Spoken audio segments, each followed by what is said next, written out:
What tends to happen in chemistry is we end up with lots of material and very few grades. So it may seem like there's a lot of quizzes. We're having probably 3 per unit, but trust me, they come back to be helpful. Plus, if there's more than 1 or 2 quizzes per unit, I can be benevolent. You know, I can decide to throw one out. I told William this morning one of the main reasons for me having quizzes is that so you prepare. It keeps you in the material, right? So you don't wait till the last minute. So knowing today, for example, that we're looking at the on your owns 4 through 12, I think it is. I'm probably not going to ask you anything on significant figures and accuracy and precision quite yet. That's what we did yesterday.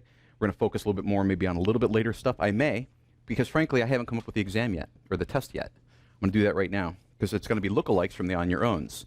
Now, I heard somebody commenting, you know, the answers to the on your owns are in the book. Hopefully you've heard me say that and you've already used it a few times. So if you're not yet checking yourself on the on your owns in the book, you're missing out on an opportunity to prepare for the quizzes, basically. All right. We're going to do lookalike from example 1-2. Converting from, let's convert from slugs to grams. So let's, for the first one, convert 3.25 slugs, and that's going to equal how many grams? You're going to need a statement of equality in there. Given that 1.00 slugs is equal to, I'm going to get the right decimal place, 1459, okay. 14.59 kilograms. Convert 3.25 slugs into grams. When you're given the statement of equality, that 1 slug is equal to 14.59 kilograms.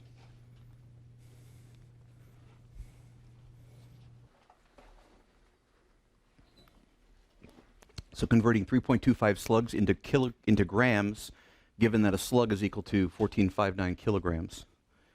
And then what's the volume of a box? If its measurements are 2 inches by 3 inches by 7 inches, give the volume in 2 different units, cubic inches and cubic centimeters, given that 1 inch is 2.54 centimeters.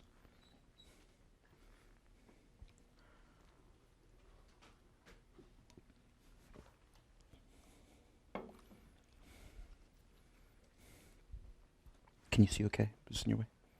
Okay.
Let's go ahead and pass them this way into the front.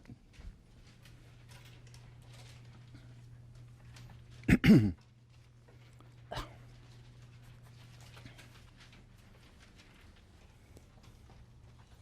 just set them over there on the little table when you're done.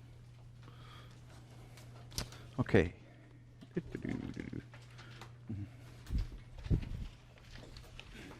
You go. Another one. Any more to come in? Okay. And real quick, let's go ahead and set these up. I don't know what the answers are yet. Let's figure it out together. Converting from 3.25 slugs to grams. Hopefully that wasn't an error in the recording. Give me just a moment here. Let me check. Because I know how much you all wait for these with bated breath. Okay. So converting 3.25 slugs into grams, I'm going to start by writing down what is given, or what's known. In this case, 3.25 slugs. I'm going to convert it into something, and the something I want to convert it into is grams. Right? I start with just assuming it's going to be a one-step conversion. But I need something that's going to take me from slugs to grams, so I need a statement of equality that has both slugs and grams in it. Do I have that? No, I actually have kilograms. So let me go ahead and take care of converting it to kilograms. You can do this as two separate processes, or you could do them in series. So I'm going from slugs, in this case, to kilograms, which means I need kilograms on the top, slugs on the bottom. Over here, the statement 1 is 14.59. 1 slug is 14.59 kilograms. So this will give me an answer in kilograms. So what do you come up with? I'll go ahead and do the calculator. Will, what's 3.25 times 14.59? It'd be about 3 times. It's going to be somewhere around 45 and a quarter. It's going to be somewhere around 48.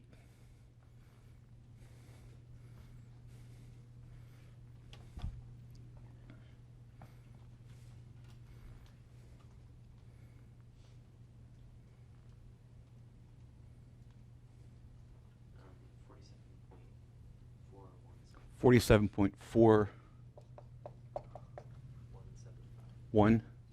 Okay, we'll talk about 1.7. Let's go ahead and just round it to 2 for now. 47.42.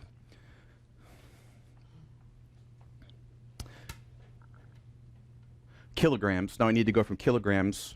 Okay, so I've got 47.42 kilograms. I need to convert that into grams. I need a unit conversion factor that takes me from kilograms to grams. I need a relationship of grams to kilograms. So what is that? One kilogram is equal to 1,000 grams. So this is going to equal 47,420 grams. Okay.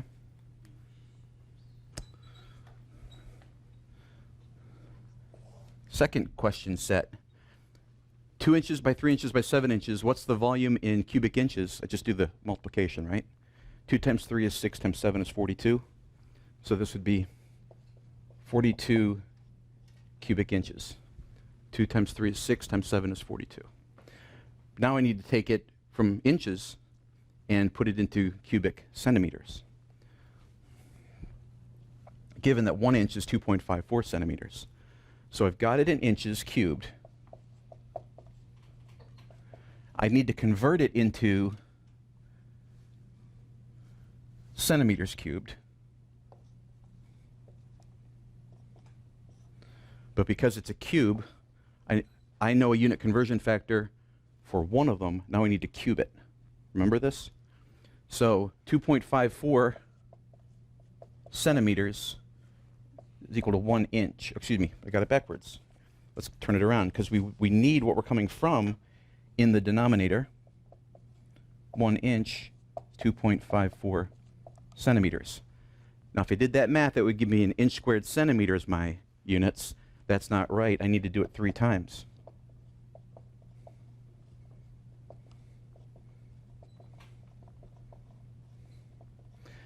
Now, inch cancels inch cubed. Centimeter, centimeter, centimeter gives me centimeters cubed. And then I would do the math. 2.54 times 2.54 times 2.54 times 42. All right.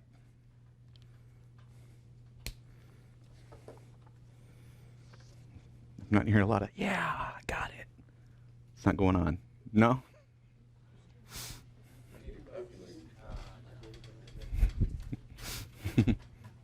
And again, if you set it up like this and didn't have the calculator to do the answer, this is most of the credit right here. To me, the calculator skill is like the least significant part. If you had this set up, I would assume if you had the calculator, you could do it. Okay, so the monkey skill of pushing the buttons, not so impressed with that.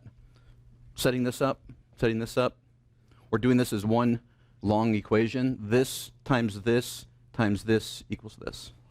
That's what I'm looking for.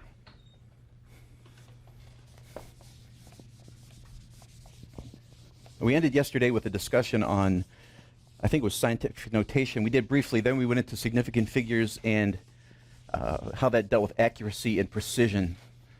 Today we're going to take about a half an hour, because that's what we have time-wise, and talk about how we're going to use these ideas of significant figures when we're doing mathematical operations. Why is it significant to regard precision and significant figures? One of the points, I'm not sure if I went over it or not during scientific notation, I want to kind of go back. It's on page 25 and 26. I don't think I covered this idea that scientific notation helps us show significant figures. You know, we talked about sig figs yesterday. How do we determine a significant figure? Well, we can show significant figures using scientific notation. For example, in the book, I think it's near the last paragraph.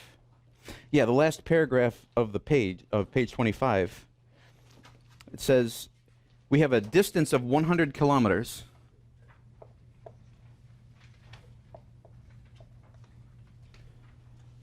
And then we can write that in a couple different ways. We could write that as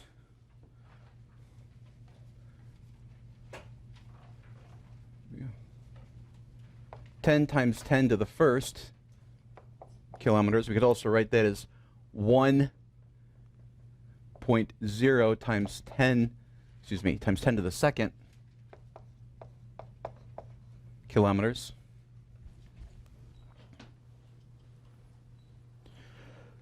In the book here, what they're talking, they give you this notion that if you could write this as, not only as 100 kilometers, but I could write this as 1.0 times 10 to the second kilometers. I could also write it as 1.00 times 10 second kilometers, or 1.000 times 10 to the second kilometers, right? In much the same way that I told you before, the numbers 10, 10, and 10, though in math they all have what we consider the same value, they communicate different information to the scientist. Now looking at significant figures, if we look at these real quickly, how many significant figures are in this way of writing 10? Just one significant figure, just this one right here. In the second way of writing significant figures, how many are there? Okay, because you've got the non-zero, you've got zeros to the right of the decimal point, and you've got the zero between significant figures. So all three of them. And then the last one is all four of them, right? See, so this is one significant figure. Here are three, and here are four.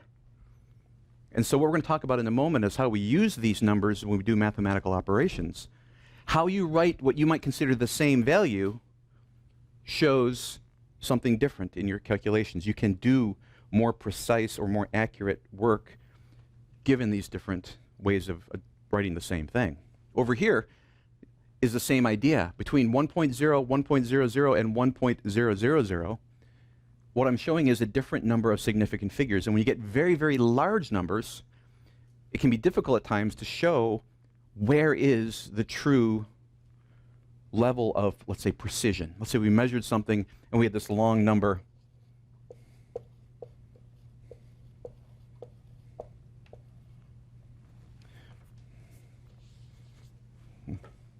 Let's say this is a number that we measured. And we have a device. If I look at this, I'm going to assume that I can only read it to a certain point, all right? I'm going to say I can read that device to here, so my actual measurement that I can make is right to there. That 5 is an estimation. But if I were to write it in a different way, by adding a decimal place, let's say if I added a decimal place here, what does that then tell me? Well, then I actually had a device that could read farther than that, but this happened to be exactly where that was at, right? It conveys a different amount of precision and you can show that through using scientific notation. Where does that really come to play? Well,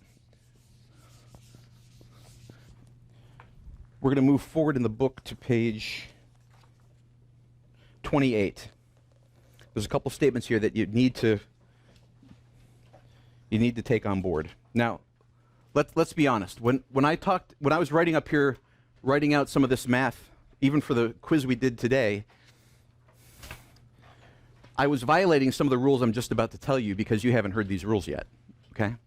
And in the big scheme of things, these rules are very important. However, as I mentioned during the quiz, if you get the right setup to me is more important than punching the calculator correctly and getting the right answer. Because if the setup is right, that means you made a finger mistake in the monkey skills, okay? Now, you really do need to get the right answer on your calculator, too. I'm not saying it's not important. And especially practice using the calculator you're going to use on exams. Use it for your homework. Don't use your phone for homework and then have to come in here and use a different calculator for your exams. Sometimes they have the keystrokes are in different order. So use at home what you're going to use on the exams. But if you got the setup right, I'm assuming that you can then enter it into the calculator. In the same way, there will be times when you and I violate some of the rules I'm about to say about significant figures. Not intentionally. It's just at times we're not used to dealing with this, and so we may violate those rules. Frankly, if you violate one of these rules, it's not like one of those huge things where you completely don't understand the concept. It's one of the more aligned with, hey, you went a little bit farther than you really had the authority to because you're saying it's more precise than you can actually know. But it doesn't mean that you're fundamentally wrong in how you approach the problem, how you set it up, how you even punched it in the calculator. Think of it more as you rounded it wrong. A rounding error is much less of an error to me than a setup error. A setup error is a concept, getting the concept. So I'm kind of speaking from both sides of my mouth here. This is important stuff, but not getting this right every time is not going to sink you, because you can still demonstrate that you understand the concepts in the process, even if you end up not following these rules exactly. So again, as I just made it sound like they're not important, now we need to go to the other side and say, hey, these are important things. If they weren't important, they wouldn't include it in the book. And this is where we get to the technically correct, and you'll get tired of hearing this after a while. I might say that's true, but it's not correct. It's true. If you don't apply these rules, your answer might be true, but it's not correct. And there's a difference between true and correct, just like there's a difference between precise and accurate. Okay? Here's the deal. When you're adding and subtracting, and this is in blue on the middle of page 28, when you're adding and subtracting numbers, measurements, whatever, when you're adding or subtracting, you round your answer so that it has the same precision as the least precise measurement. Now remember, precision is based upon the instrument that you've used. Precision is how many decimal points you can take it out. With what authority can you take it out there, right? So the more accurate your instrument, the more precision you have. But here's the deal. Let's say that we use the example we used yesterday where we are measuring these two rods, and the two rods are going to be stacked together, and we're trying to figure out how high they'll be when they're stacked together. So we'll take the height of one, we'll take the height of another one, and then we'll stack them, and we'll assume that the height's going to be the combination of the two heights. Well, if one person measures one rod, and they use, I think it was, didn't we say, Ray, that you had the non-marked yardstick, or ruler, you had like the 0 mark and the 12 mark, and there was no inches marked in the middle? How precise could we be if Ray were measuring one of those rods with his non-marked stick, and Serena, I think we said you had the laser measurer, right? And you come in with a measurement that's out to 5 decimal places. And we add those two things together, how precise can we be? If Ray has something that's precise only to the foot, and you have something that's precise to the 10,000th of a foot, how precise can our sum of those two things be? is only as precise as the least precise measurement. It can only be as precise as Ray's instrument allowed him to measure it at. You can't make it as precise as Serena's instrument allowed her to measure it at. Okay? So precision, when you're adding or subtracting, your answer can only be as precise as the least precise measurement. See if they give us an example of that. They do. Example 1.7 right there below the rules. You see it says a student measures the mass of a jar. It's empty with sand and finds it to be, okay, so empty.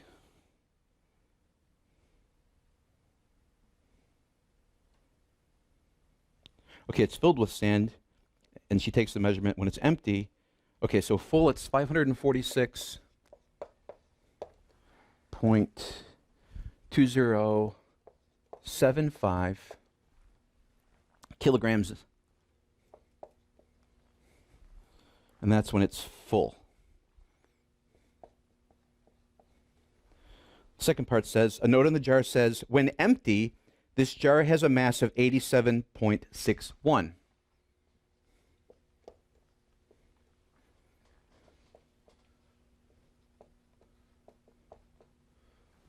Okay. What's the mass of the sand? Well, if the mass of the jar plus the sand is 546.2075 kilograms, and the mass when it's empty is 87.61 kilograms, the mass of the sand in the jar must be the difference between those two things, right? So if we were to, as they show in the book, if we were to just go ahead and subtract those things out, the math there is 458.5975. So given the full, subtracting the empty, we come up with the difference. And to say, hey, how much sand is in that jar?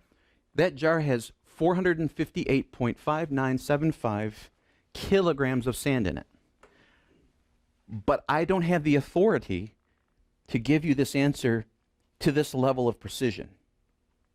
All I can do is, because looking up here, 87.61, its precision only goes out to this is the tenths and the hundredths place, right? I can only give you an answer that goes out to the hundredths place.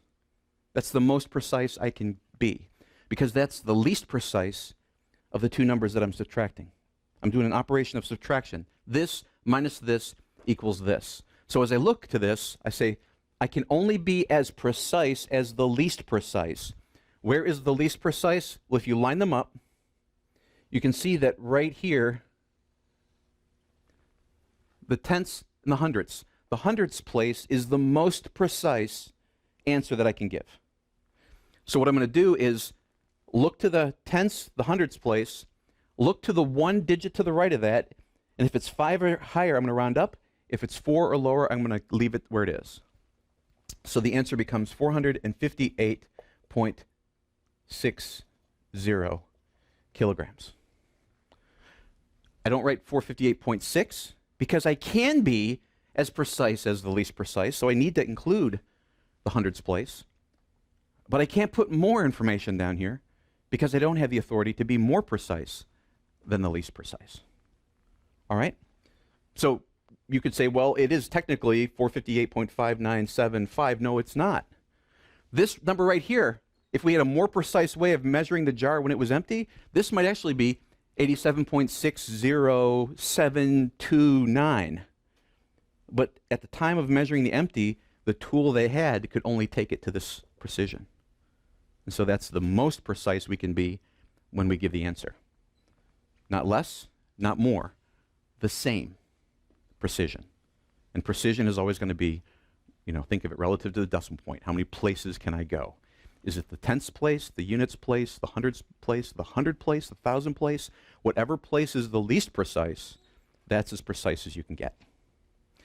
On the other side of that, the rule, this is addition and subtraction.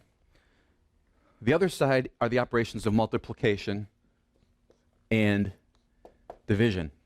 don't think I've written a division sign like that in years, but anyway, just so you can just see what's going on here. Multiplication and division. And the rule there is when multiplying and dividing measurements, you round your answer to the same number of significant figures as the factor with the least number of significant factors. The least. So it's always going to be the least. In addition to subtraction, it's the least precision that determines how precise you can be. In multiplication and division, it's the number with the least number of significant figures that determines how many significant figures your answer can have. Example in the book, a woman runs 3.012 miles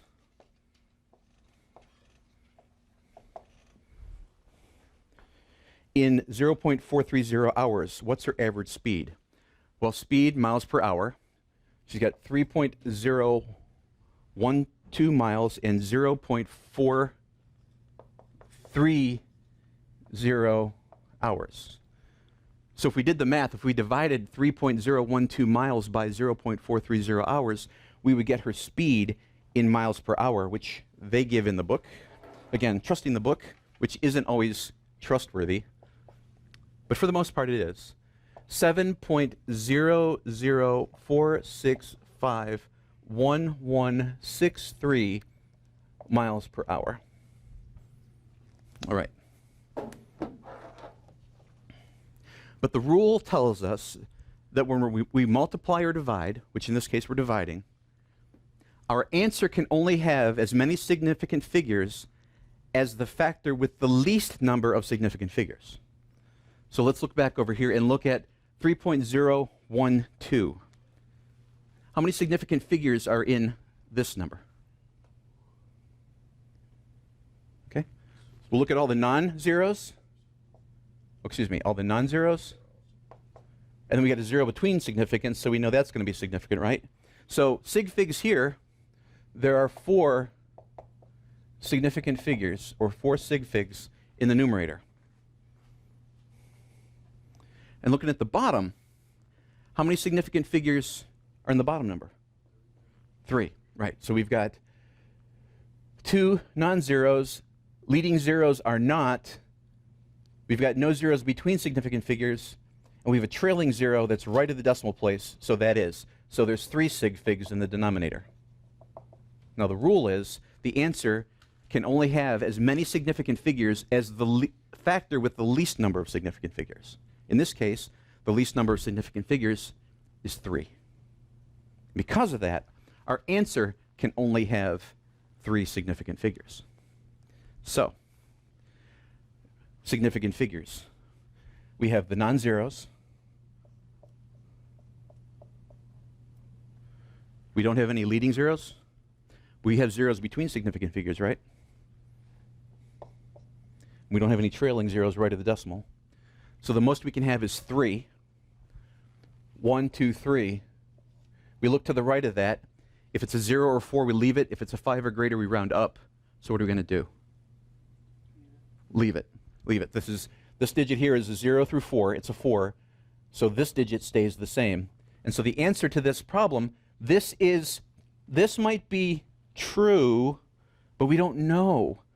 But the correct answer is 7.00 miles per hour. It's not 7 miles per hour. It's not 7.0 miles per hour. It's 7.00 miles per hour. Why? Because we communicate more information with those zeros. Those 2 zeros let us know that those are significant, that they matter. Why? Because up here we had numbers that had significance. And we don't want to add significance, but neither do we want to lose significance, just like in precision.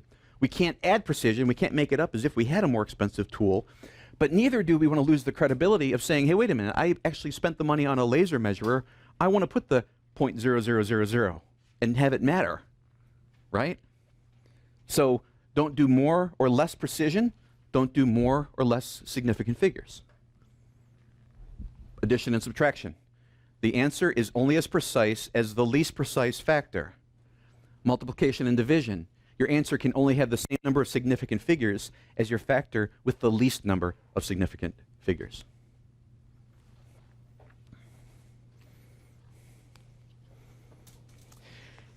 Also mentioned on page 29 that when we're using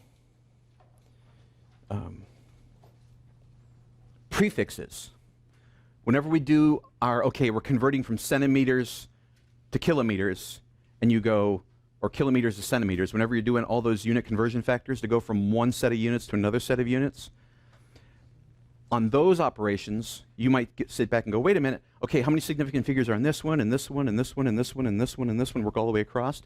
But the deal is, whenever you have something that is by definition something else, in other words, 1 kilometer equals 1,000 meters, and you set up your unit conversion factor of either 1 over 1,000 or 1,000 over 1, whichever way you're translating, you can ignore those in terms of your significant figures and your precision, because they are by definition exactly equal to 1 to 1,000 or 1,000 to 1 or 10 to 1 or 100 to 1, whatever the prefix is.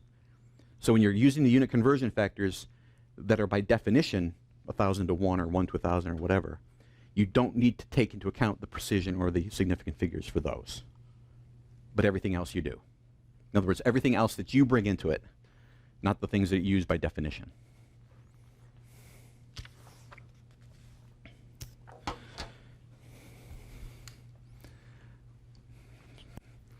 So we're to the last section of the module then. We're down to converting between Celsius and Fahrenheit scales. So we're going to skip over the lab for now, experiment 1.3, and pick up our conversation on page 31, which I believe means that we're actually going to be ahead of your reading. So for those of you that are reading in advance, this is probably your reading for tonight in preparation for tomorrow. We're going to go ahead and push through, get ahead of the reading, and then also for those of you that have been, oh, and Austin, this was that question, the last question you asked me about, this helps you answer that last question. Mm-hmm. So that was the bottom of the review questions. Yeah. So you've covered all the material you need for your review questions, which is the homework for Monday, I believe. So all of that is doable by you now based on what we've covered in class. This last part here likely shows up in the practice problems and the extra practice problems. Remember, review questions are often short answer, a sentence, communicate that you understand the idea. Practice problems and extra practice problems are putting the pencil to paper and working the math and doing the work. So again, if you've done the review questions and haven't looked at practice problems, I'd encourage you to start working those as well. They will take you more time. A practice problem question will take you more time than a review question problem. So press on.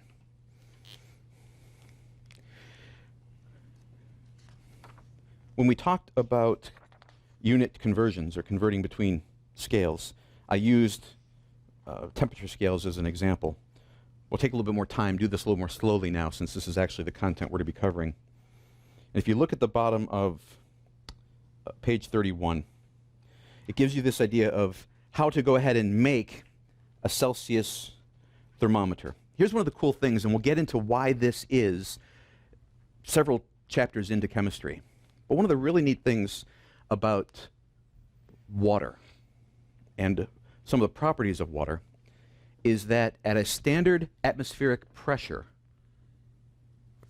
so it's one standard atmosphere, which for the most case, that's what we experience. The pressure of the column of air that's above you, all the way from the top of your head, all the way out to outer space. That your shoulders, your head, you're bearing the weight of all of that gas on your shoulders all the time. And in much the same way that fish don't know they're in water and we don't know we're in air, we don't feel the weight of that only because we've always known that. We've never known not having the atmosphere pushed down on us. And God has designed us to be able to withstand all that pressure. This is kind of normal. If we were to go to another planet, we'd have to deal with issues like lack of gravity. But for example, on the moon, a lack of gravity due to the smaller size of the planetary body, but also lack of atmosphere. So you don't have the atmosphere pushing down on you. Those two things combined are what make the astronauts able to make these big, long leaps in space. Less gravity and less atmospheric pressure, or some places no atmospheric pressure pushing down on them. One of the neat properties of water is that at that pressure of 1 standard atmosphere, water always freezes at the same temperature. If I have water that's liquid and it just starts to freeze. Now, another assumption is the water's being mixed, okay, that all the water is the same temperature. Because in real life, the top can be a little colder than the bottom or vice versa. Generally, the top is colder. Water freezes at the top, right? And that's good for us. It's good for fish, right? Because it freezes at the top and actually forms an insulating layer that allows the bottom to stay liquid all winter so the fish don't end up as fish sickles. And every year we got to start over and restock every pond, every stream. Okay. But water always freezes at the same temperature and always boils at the same temperature if you're at the same atmospheric pressure. And if you're at 1 atmospheric pressure, it always freezes at, in Fahrenheit, the freezing point is 32 degrees Fahrenheit. In Celsius, it's 0 degrees Celsius. Water always freezes. This is water. H2O, water. Dihydroxide, water. Always freezes at 32 degrees Fahrenheit. Translated into Celsius, 0 degrees Celsius at 1 atmospheric pressure. Assuming also there's nothing dissolved in it. It's got to be pure water. It also always boils at a particular temperature. What's the boil? The boiling point of water. Well, in the Fahrenheit scale, it's 212 degrees. Translated that into Celsius, that's 100 degrees Celsius. Okay? So at the bottom of the page here on page 31, they talk about making a Celsius thermometer. You could have a glass tube with liquid in it that responds to temperature. Take that thermometer, put it in ice water. Wherever that level of liquid is at, make a little hash mark on the glass and say that's 32 degrees Fahrenheit or 0 degrees Celsius. Now it says ice water. The point I was getting towards just a moment ago is that if you have ice, if you have water with ice in it, or you have water that's just starting to ice, it's all 32 degrees. You know, you go to a party and there's a cooler out there, and there's drinks in the cooler, sodas are in the cooler, and they've got ice in there, and they've got water in there, and it's been sitting for a while, and it's all the same temperature, and they're sitting in there. What temperature are the sodas at? You can know every single time that if the sodas have been in there long enough so that everything is the same temperature, the sodas are at 32 degrees. Why? Because ice water is always 32 degrees. If there's a little bit of ice, if there's a lot of ice, doesn't matter. It's always 32 degrees Celsius. Or excuse me, 32 degrees Fahrenheit, 0 degrees Celsius. Okay? So maybe they put the drinks in there when there was a lot of ice, but they've been sitting there for so long that there's only maybe 1 or 2 cubes still floating in there. Well, guess what? It's still 32 degrees. Because if it was colder than 32 degrees, it would all be ice. And if it was warmer than 32 degrees, it would all be water. But because there's water and ice, it is 32 degrees. Right? So you have that tube, making your own thermometer. You're at freezing. You put it in ice water. You let it stabilize. You make a little mark on there. That is my freezing point. Then I put it into boiling water. The same thing happens at boiling temperature. You've got boiling water. Well, some of that water, well, all that water is at the same temperature, but some of it is gas because it's boiling off. Some of it is liquid still in there. If it was cooler than 212 degrees Fahrenheit, nothing would be boiling. And if it was warmer than 212 degrees Fahrenheit, it would all already have boiled off. So whenever you put your hand in boiling water and cook your hand, you know that it is 212 degrees Fahrenheit. You know it is always 100 degrees Celsius. That's why when you have recipes that say, take this out of the oven, put it into a pot of boiling water for this many minutes, the people who put that recipe together know that when you put it into the pot for that many minutes, it will experience 100 degrees Celsius for that many minutes. They can tell you, and they know how that food's going to turn out because they know exactly what temperature that food is going to be in. If they said set your oven to 100 degrees and put it in there, well, your dial might be off. Your oven might be off. You might be getting 95 degrees. You might be getting 103 degrees. But if it's boiling water, they know it's always 100 degrees.